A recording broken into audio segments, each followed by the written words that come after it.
Estamos en la serie de la Reforma de la Iglesia. Este es el número 6. Vamos a orar, vamos a pedirle ayuda al Señor. Padre amado, Señor, alabamos tu nombre, Señor. Tu gracia, tu misericordia, tu bondad a la hora de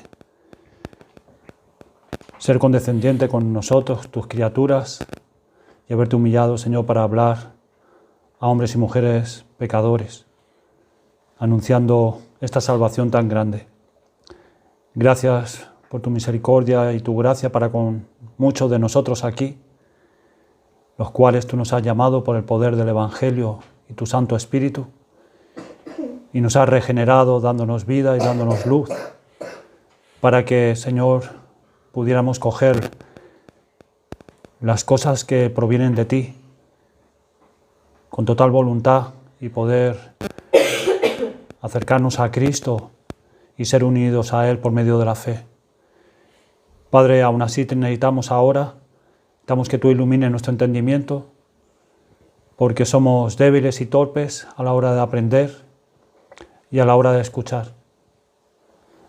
Rogamos tu gracia, Señor, para poder oír como debemos oír, poder entenderlo y también aplicarlo, Señor, a nuestra vida diaria, a nuestra vida de piedad, para así ser transformados y no quedarnos solamente con el mero oír y el mero entender. Ayúdanos, Padre. Te lo pedimos en el nombre de nuestro glorioso Salvador Jesucristo. Amén. Amén. Como decía, este es el número 6 de la serie de la Reforma de la Iglesia. La Iglesia, la verdadera Iglesia del Señor Jesucristo, es el pueblo en medio del cual Dios es conocido y adorado. No hay otro lugar donde Dios pueda ser conocido y adorado sino en la Iglesia, y donde Él se manifiesta a través de la predicación, la adoración y las oraciones. Pero esta Iglesia puede estar sujeta a influencias que pueden desviarla de la verdad que tiene que creer y de la vida de obediencia que tiene que vivir delante de Dios. Pues esta reforma de la Iglesia, tema que nos ocupa, es para despertar en nosotros, los que formamos la Iglesia, la conciencia del cuidado que tenemos que tener para que ésta no se desvíe de la verdad. Que el Señor Jesucristo esté presente entre nosotros y se agrade de nuestra adoración y de nuestra vida. Esta reforma entonces no es estar buscando algunas novedades para la Iglesia porque nos aburrimos o porque queremos hacer cosas nuevas, ni la manera de aportar ideas para saber qué podríamos hacer. Hemos señalado la base de la reforma, que eso nos ha llevado los 4 primeros estudios. Un corazón sin obstáculo a la palabra de Dios, donde la mente comprende lo que está escuchando y leyendo, convencido que aquella viene de Dios y su conciencia, sus afectos y voluntad responden como debe de responder a las promesas, advertencias y amenazas de Dios por su palabra. Esa es la base de la reforma. Un corazón sin obstáculos, un corazón que no pone peros. Sí, pero, ¿se acuerdan? Sí, es la palabra de Dios. Sí, eso es lo que yo leo. Sí, es lo que enseña. Pero un corazón que se humilla. Un corazón que se enternece, como Josías. ¿Recuerdan? Un corazón que busca, que indaga. Total, un corazón vuelto a Dios. Esa es la base de la reforma. Y ahora estamos, desde el estudio número 5 y el 6, estamos en la razón de ella. ¿Por qué causa necesitamos una reforma? ¿Cuál es la razón que necesitamos una reforma? Pues nosotros podemos pensar que estamos bien, que no necesitamos una reforma, que bueno, el grupito que somos, pues bueno, más o menos lo llevamos bien. Pero no, porque como hemos dicho antes, es para despertar en nosotros, los que formamos la Iglesia, la conciencia del cuidado que tenemos que tener para que no nos desviemos, para que la Iglesia no se desvíe, porque hay muchos peligros.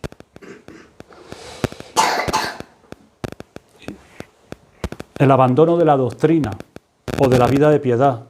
Este abandono también estuvimos considerando que no es cometer un pecado, no es un pecado en sí, sino coger por otro camino. Y eso es llamado la apostasía. Dios, por medio de nuestro Señor Jesucristo en los Evangelios y por los apóstoles en sus epístolas, nos urgen a tener cuidado de no ser engañados por falsos maestros, falsas ideas y falsas enseñanzas. Y de diferentes ángulos se nos disparan estas flechas cuyo efecto es el abandonar a Cristo, su doctrina o sus mandatos. Las cartas a las 7 iglesias de Asia de Apocalipsis, que también lo estuvimos considerando, enviadas por Cristo a través de Juan, son toda una muestra de todos esos peligros, además de la epístola a los Gálatas y segunda de los Corintios. No hemos querido mencionar de pasada la apostasía en la iglesia, sino ahondar más profundamente y pasamos a señalar causas de la apostasía. Y la primera de ellas que estuvimos considerando es dejar el Evangelio de Cristo el único mensaje de salvación. El Evangelio, según las Escrituras, es el mensaje que afecta a la mente, a la conciencia, a la voluntad y a los afectos para disponerlos hacia Cristo, lo que forma el ser humano en sí, que es el alma y el cuerpo. Y el alma contiene eso, contiene lo que es la mente, la razón, el entendimiento, la conciencia, la voluntad y los afectos. Un poco lo que hoy también Rodrigo ha estado marcando. Y así es como se debe de creer y de plantear. Eso fue lo que vivía el rey Josías. Y de esa forma pudo plantearse la reforma. Hoy nos encontramos que se presentan otros mensajes dentro del mundo cristiano, los cuales no aspiran a la transformación de todo el corazón del hombre, sino un evangelio diferente. Un evangelio que me permita seguir viviendo según mis deseos carnales, según mi sabiduría humana y en mí mismo, pero que al mismo tiempo pueda dejarme pensar que soy cristiano. Esto es causa de la apostasía. Hoy vamos a mirar otra causa de apostasía del evangelio, y son las tinieblas espirituales. Las tinieblas espirituales es una condición de nuestra alma como herederos de Adán. En nosotros está el pecado desde que nacemos. Eso es una enseñanza que lo vemos claramente en las Sagradas Escrituras. Estas tinieblas espirituales forman parte de nuestra depravación natural, que es la doctrina cristiana que engloba todo lo que ha pasado en el hombre desde que entró el pecado. Esta depravación, enseñada en las Escrituras, presenta al hombre como incapaz, carece de habilidad para discernir, amar y escoger las cosas que son agradables a Dios. Pero cuando hablamos de tinieblas espirituales, nos referimos a la incapacidad de nuestra mente para discernir o entender de forma salvadora las verdades que Dios nos ha revelado para nuestra salvación y para nuestra vida de piedad delante de Dios. Esas son las tinieblas espirituales. Abran su Biblia en 1 Corintios, capítulo 1, 21.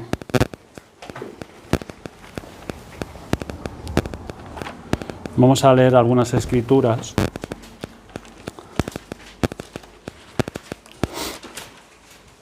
Versículo 21 del capítulo 1.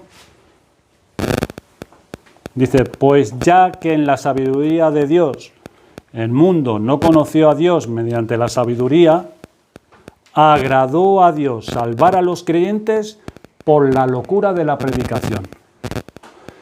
El hombre, sobre la base de su propia sabiduría, no llegó a conocer a Dios. Notar no dice saber que hay Dios, sino conocer a Dios. Estas son ideas muy importantes que lo tenemos que tener en cuenta. La sabiduría humana por sí misma puede y de hecho llega a la conclusión de que hay un Dios. En eso no hay problema. La sabiduría humana, tú hablas con las personas y tú le preguntas, ¿crees en Dios? Y te dice que sí, cree la existencia de Dios. Pero no a conocerlo. No lo puede conocer. Su estado de depravación lo impide. Estas tinieblas espirituales hace que no la vea ni aprecie la grandeza, la belleza y utilidad del Evangelio. No puede. Es incapaz. No puede. Miren en el capítulo 2, versículo 14, de 1 Corintios también, dice, pero el hombre natural no percibe las cosas que son del Espíritu de Dios. ¿Por qué? Pues porque para él son locura. Y no las puede entender, porque se han de discernir espiritualmente. Es que no puede. No las puede entender. Y como no las entiende, por estas tinieblas espirituales, por esta depravación natural, para él son locura. Es que no las entiende. No las puede entender. El hombre natural es el hombre bajo el poder de esas tinieblas espirituales en su mente. Por eso no las puede ver, no las puede apreciar. No puede ver, lee un versículo acerca de la gloria de Dios, ve acerca de la grandeza, la belleza de Dios y no lo entiende, ni lo aprecia. Y no puede discernir ni entender las cosas que son del Espíritu de Dios, como nos dice esta escritura que acabamos de leer. ¿Y qué cosas son? Las que el Espíritu de Dios ha revelado en las Escrituras. ¿Cuáles? Pues acerca de Dios, acerca de su persona, su obra, acerca del hombre y la condición del hombre y de su salvación. Estas son las cosas del Espíritu de Dios. Incluso para el hombre en su estado natural, evalúa estas realidades como absurdas, como cosas sin valor, como que son cosas estúpidas, que no las necesita, que no tienen ningún valor para él. Importante, ahora bien, para conocer a Dios y abrazar a Jesucristo, para recibir la salvación dada por fe, es necesario que estas tinieblas espirituales sean desplazadas, que no dominen sobre nuestra mente. Eso es muy importante. Y esto es lo que Dios realiza en la regeneración espiritual de hombres y mujeres. 2 Corintios 4:6, en la segunda epístola.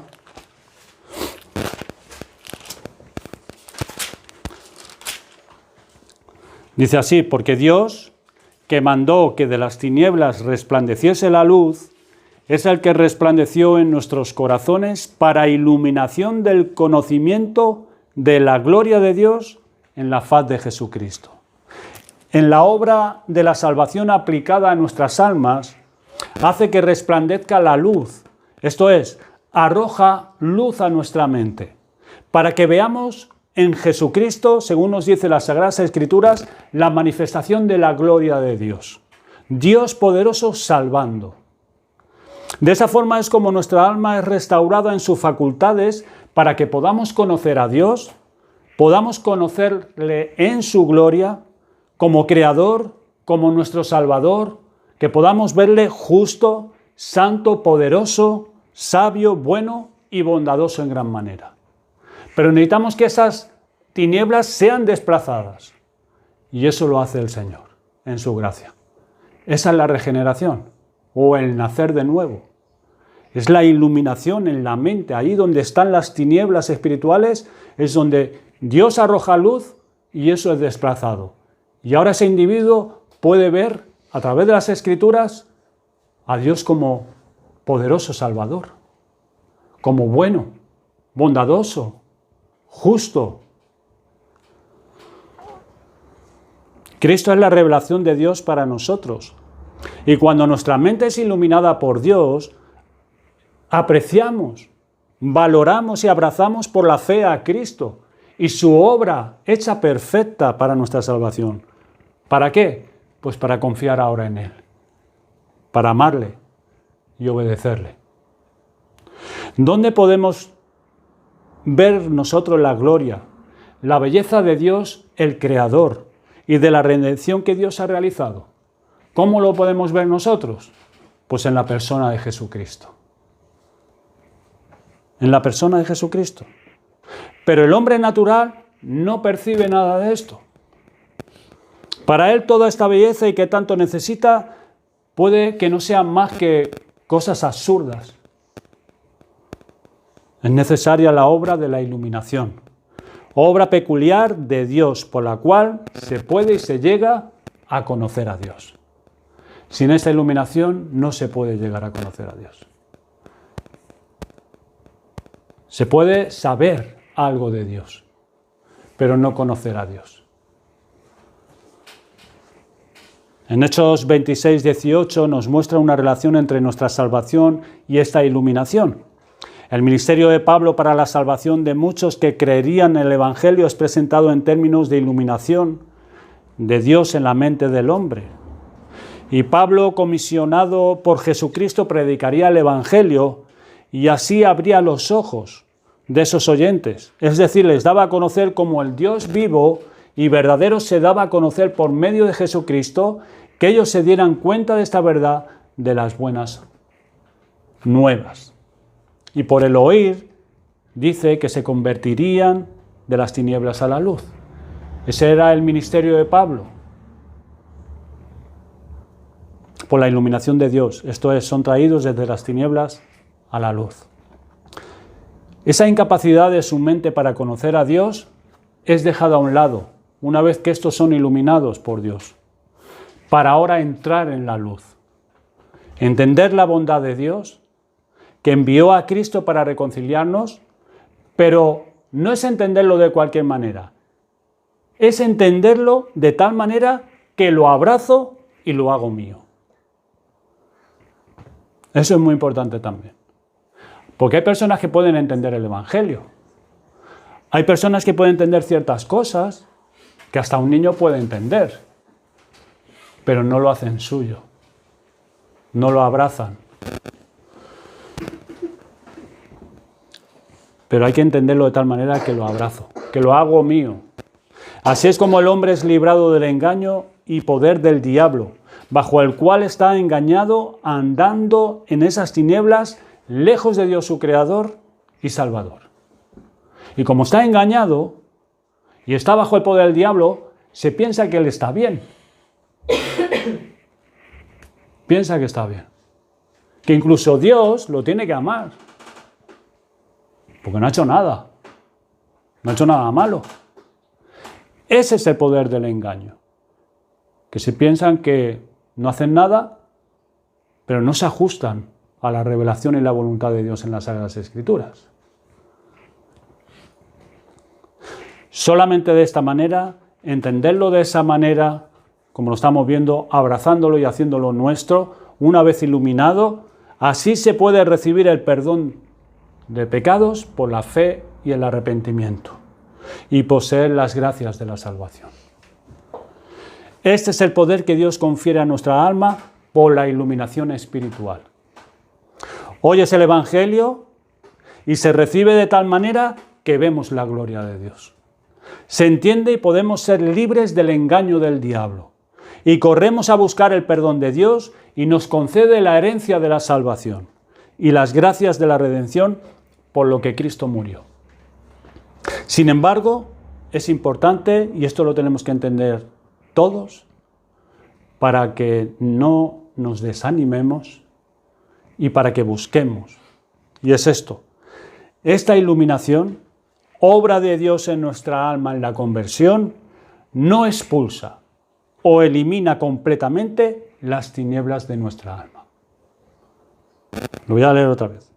Esta iluminación, obra de Dios en nuestra alma en la conversión, no expulsa o elimina completamente las tinieblas de nuestra alma. Se le quita su dominio sobre nuestra mente, pero no son expulsadas completamente. Estas tinieblas están, siguen estando, pero no como la única opción, no como lo determinante. Dios nos ilumina en la conversión y es necesario seguir andando bajo esa iluminación de nuestro entendimiento. Ese era el contenido de las oraciones de Pablo por los santos. Por ejemplo, en Efesios capítulo 1, versículos 17-18, dice: para que el Dios de nuestro Señor Jesucristo, el Padre de gloria, os dé espíritu de sabiduría y de revelación en el conocimiento de Él, alumbrando los ojos de vuestro entendimiento. ¿Para qué? Para que sepáis cuál es la esperanza a la que Él os ha llamado y cuáles las riquezas de la gloria de su herencia en los santos. Esto es lo que oraba Pablo por los Efesios. Colosenses 1:9. También oraba Pablo en la epístola. Por lo cual también nosotros, desde el día que lo oímos, no cesamos de orar por vosotros y de pedir que seáis llenos del conocimiento de su voluntad en toda sabiduría e inteligencia espiritual. El Hijo de Dios necesita ser iluminado cada día para entender espiritualmente cuando lee, cuando oye el Evangelio, cuando toma decisiones y no maneje tales asuntos con su mente carnal, pues las tinieblas aún están en él por el pecado. Y considerar, hermanos, que aparte de esta iluminación de Dios sobre nuestra alma, que es imprescindible, aparte de eso, no hay en ella vigor y poder para asegurar la verdad del Evangelio frente a las corrientes de ideas, a los engaños que circulan.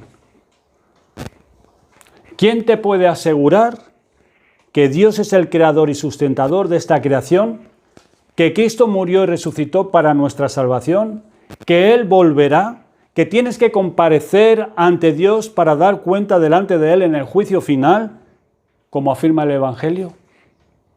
¿Quién te puede asegurar en tu alma que los mandamientos revelados es la clase de vida que Dios demanda de nosotros? ¿Quién te puede asegurar eso? No solamente buenas razones, ni buenas ideas que nosotros tengamos o escuchemos por otro lado, ni buenos argumentos que tengamos en nuestra mente. Será por el poder de esa iluminación interior que seremos capacitados para afirmar estas verdades en nuestra alma. La iluminación de nuestra alma es como el sello de Dios acerca de esas verdades en nuestro corazón, nos lleva a experimentar la realidad de esas verdades. Miren en Juan capítulo 6, 60. Aquí tenemos un ejemplo. En el 60 habla de los discípulos, seguidores regulares del Señor.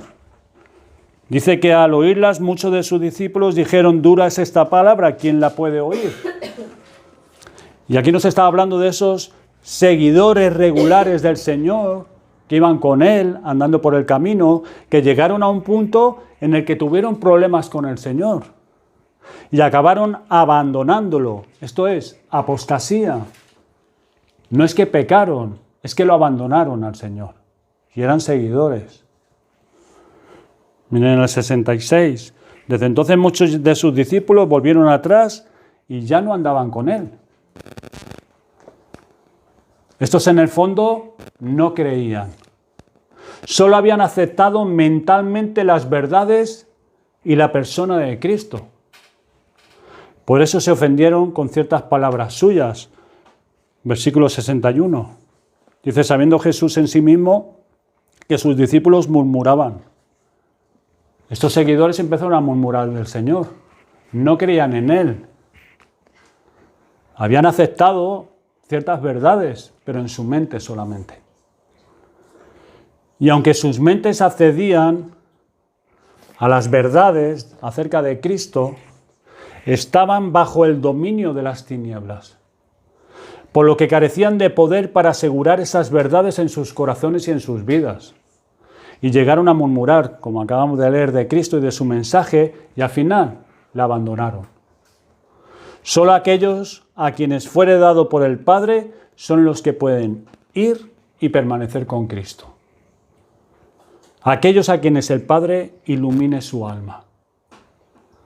Esta es la situación de no pocos en las iglesias que aceptan y aprueban las verdades que se les enseña.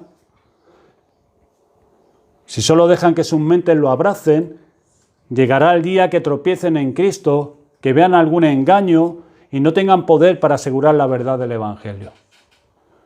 Y les arrastrará ese engaño de su corazón.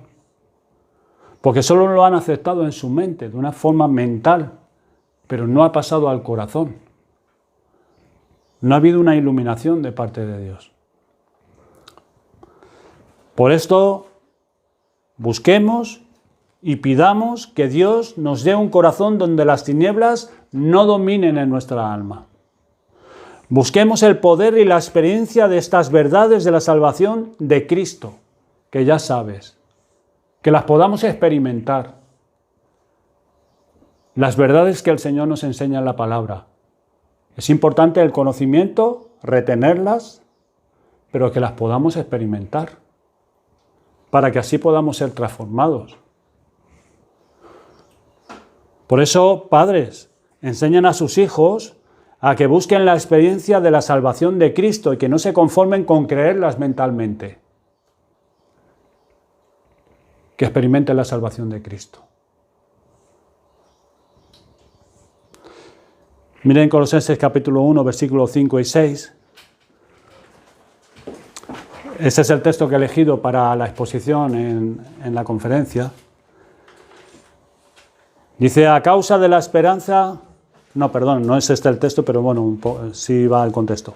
A causa de la esperanza que os está guardada en los cielos, de la cual ya habéis oído por la palabra verdadera del Evangelio, que ha llegado hasta vosotros, así como a todo el mundo, y lleva fruto y crece también en vosotros desde el día que oísteis y conocisteis.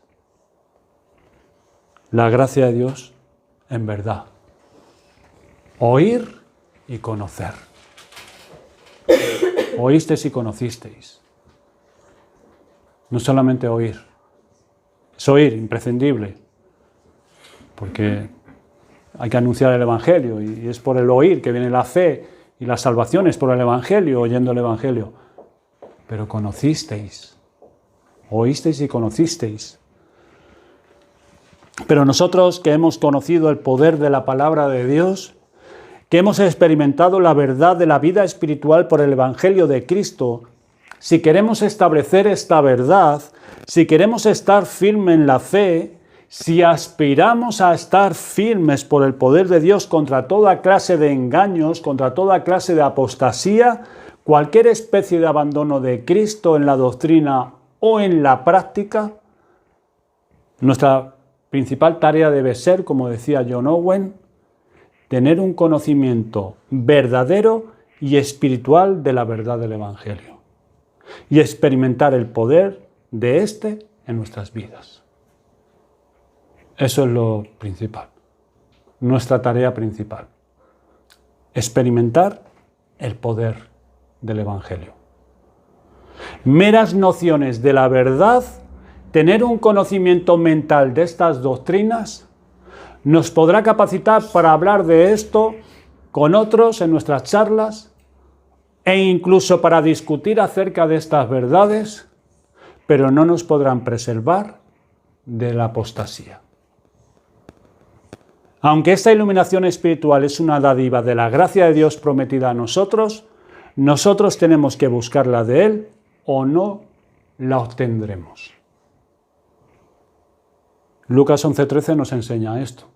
El Señor Jesucristo dijo, pues si vosotros, siendo malos, sabéis dar buenas dádivas a vuestros hijos, cuánto más vuestro Padre Celestial dará el Espíritu Santo a los que se lo pidan. Vemos otra vez aquí que lo que Dios nos concede por su gracia, sin merecerlo, nosotros tenemos que buscarlo con ahínco.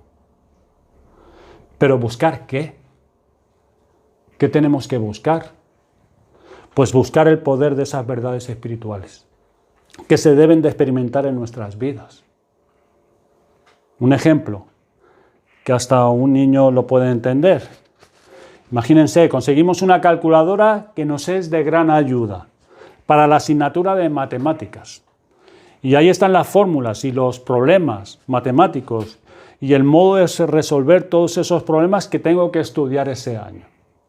Pero esa calculadora que tiene la habilidad de aportarme todos esos datos que yo necesito, necesita la energía de la pila para que pueda trabajar y darnos los datos que le pedimos. Sin esa pila, esa máquina es nula. No me vale para nada. Me es inservible esa calculadora. Aunque esté preparada para dar mucha información, No nos sirve para nada si no está activada con la pila.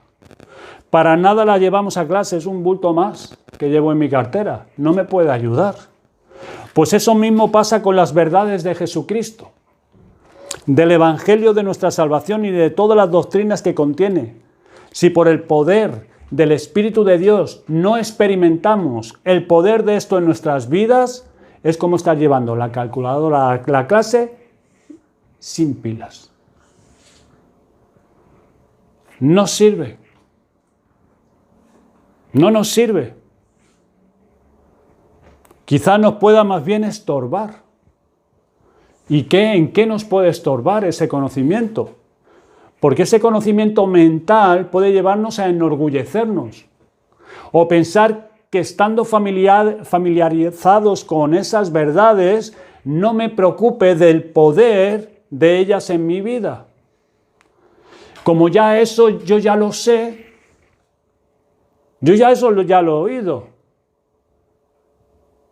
yo ya lo sé, pero no lo hemos experimentado, el poder de esa verdad en nuestra vida. Y pensamos que eso es todo lo que tenemos que hacer con esa verdad, saberla.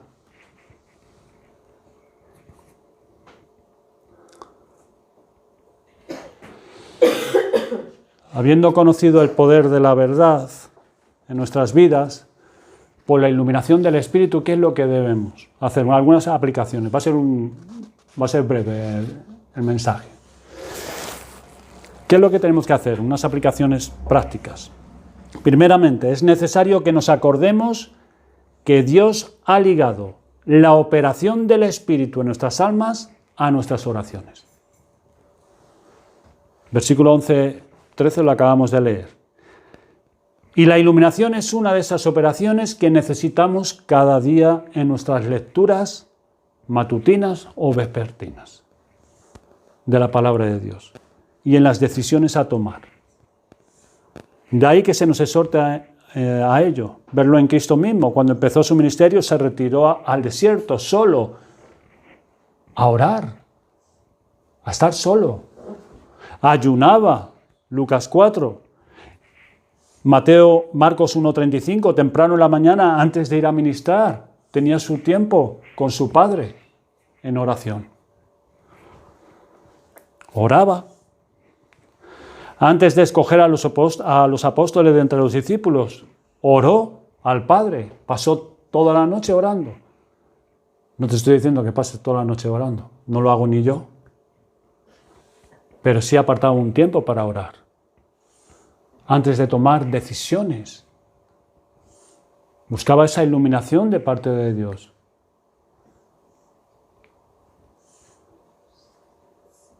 Antes de ser apresado y entregar su vida, oraba en Getsemaní.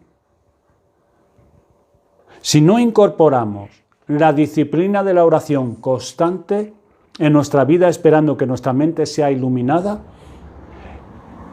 ¿con qué escucharemos? ¿Con qué estamos leyendo? ¿Con qué estamos tomando nuestras decisiones? Si no estamos incorporando la disciplina de la oración constante, ¿cómo estás escuchando tú hoy? O cuando tú lees en esta tarde tu palabra, pues con nuestra mente carnal, sometida al dominio de las tinieblas. No olvides que las tinieblas están todavía en nosotros.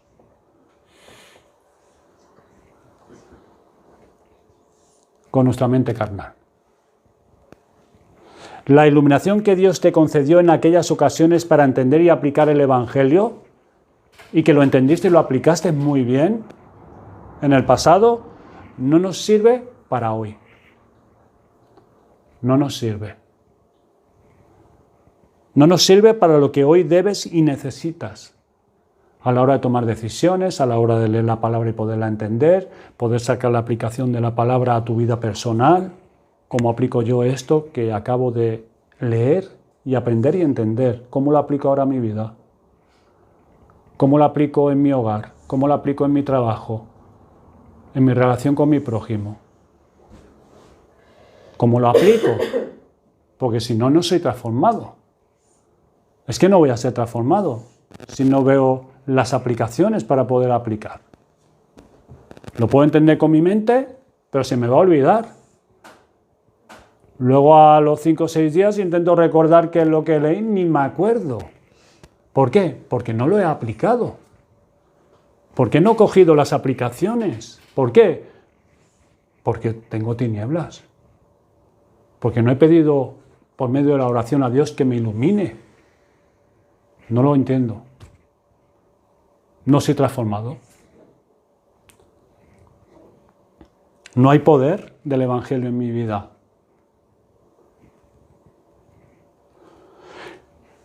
La iluminación que Dios te concedió en el pasado y la aplicaste muy bien. Bien. Bravo. Gloria al Señor por ello. Pero ¿y hoy? Para las decisiones que tienes que tomar. ¿Con qué las vas a tomar? ¿Con las ideas del mundo? ¿Con los consejos de psicología cristiana?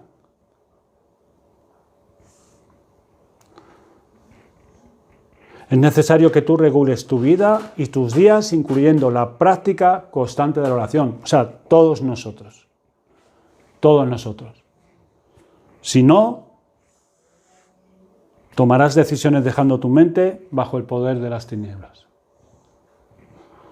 Así viven algunos y por eso han tomado decisiones tan desafortunadas y tristes, que lo que les ha traído con el tiempo no es sino cargas y problemas para recibir la palabra de Cristo y obedecer como Él demanda. ¿Y cómo acabarán sus vidas por ese camino?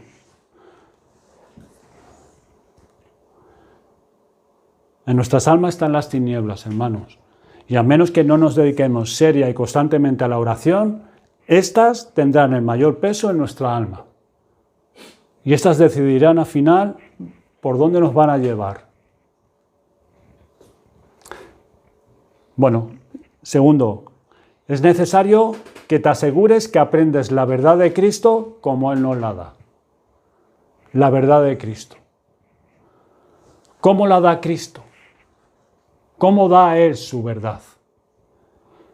Las palabras, Él dijo, las palabras que yo os he hablado son espíritu y son vida. Juan 6:63. El Señor por su palabra no nos transmite ideas o aporta sugerencias que el Señor te sugiere o perspectivas distintas. No, sus palabras son espíritu y son vida, dice el Señor. Es poder de Dios, que transmite la vida del cielo al que la recibe como debe recibirla.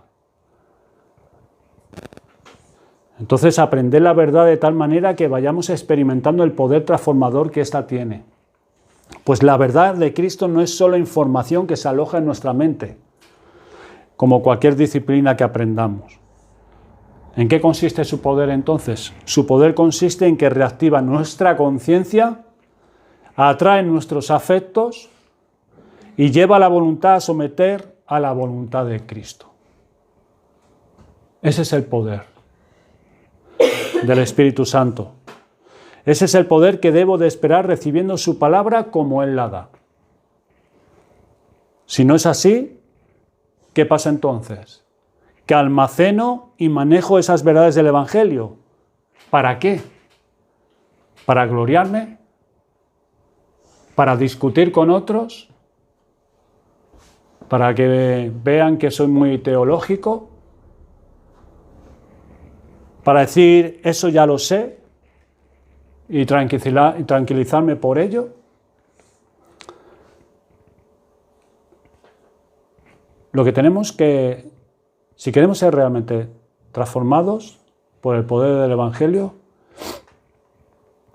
cuando nosotros leamos o escuchemos el Evangelio, antes tenemos que pedir al Señor que nos ilumine.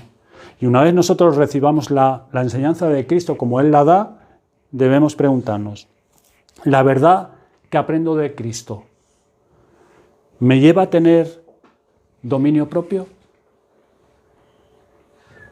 Las doctrinas que oigo y leo ¿Me conducen a ser más paciente y más humilde? ¿Me preparan para negarme a mí mismo? ¿Me capacita para ver mis errores y arrepentirme de ellos? ¿Arrepentirme de mis males? ¿Me convierten en ser más celoso por Cristo y por su reino? ¿Me llevan a ser más decidido para buscar el mal que aún hay en mí, para mortificarlo con la ayuda del Espíritu Santo? Si esto no está mientras yo estoy aprendiendo y oyendo y leyendo el Evangelio, no estoy tomando y aprendiendo de Cristo la doctrina como Él la da. Así que, si eso es así, hemos de considerar que algo malo hay. Pues estamos limitando la palabra de Cristo a nuestra mente solamente. Nos quedamos tranquilos porque eso está aquí. Pero es que esto está aquí 72 horas, como mucho. Luego ya no está. Ni te acuerdas. Ni te acuerdas.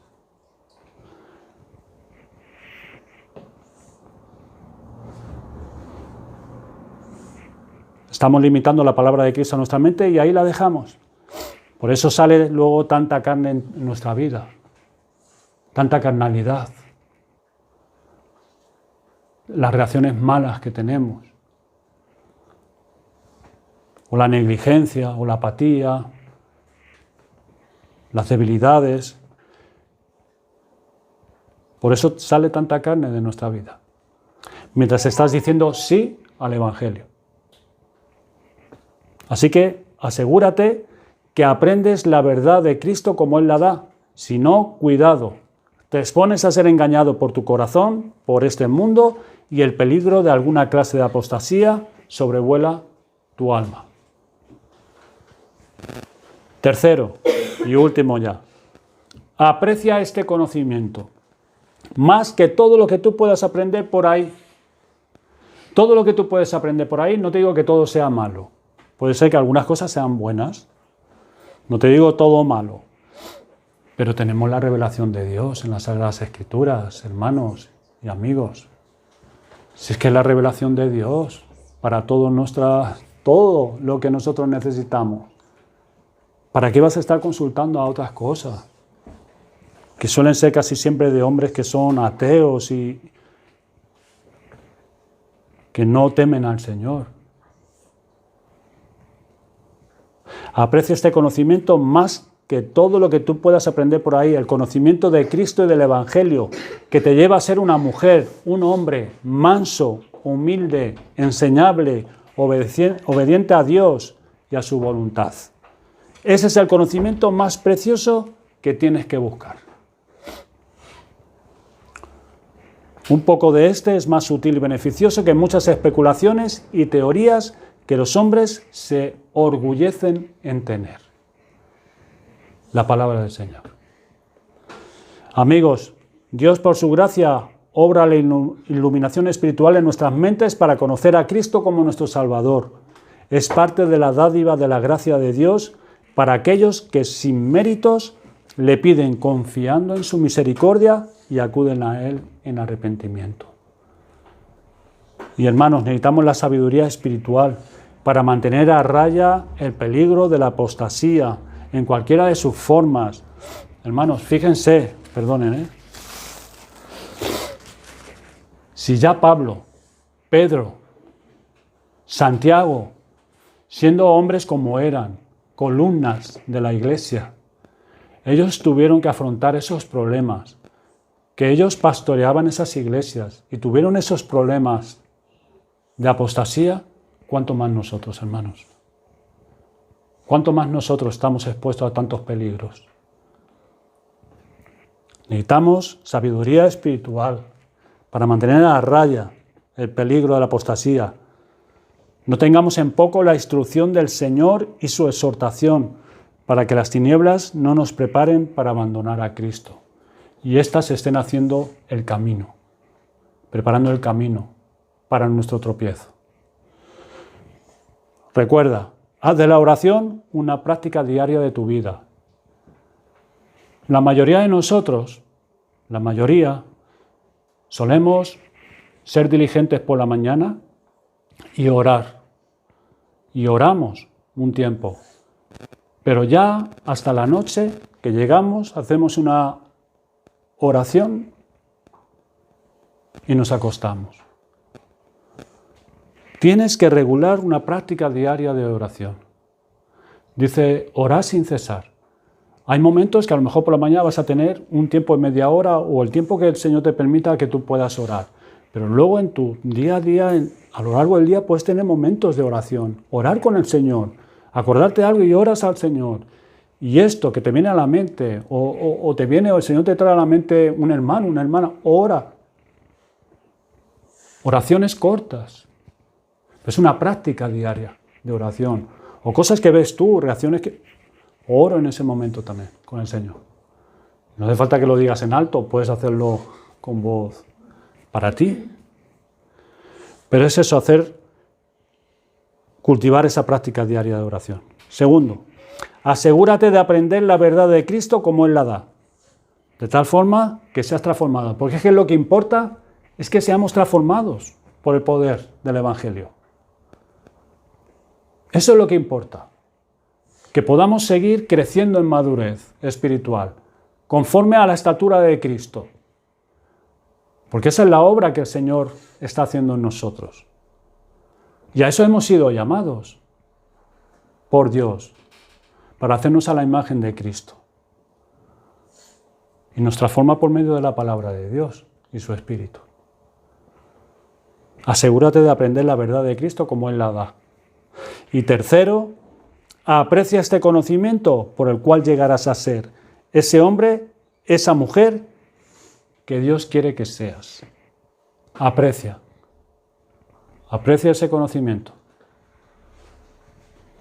Bueno, hermanos, pues esta es la palabra para hoy para nosotros y las exhortaciones.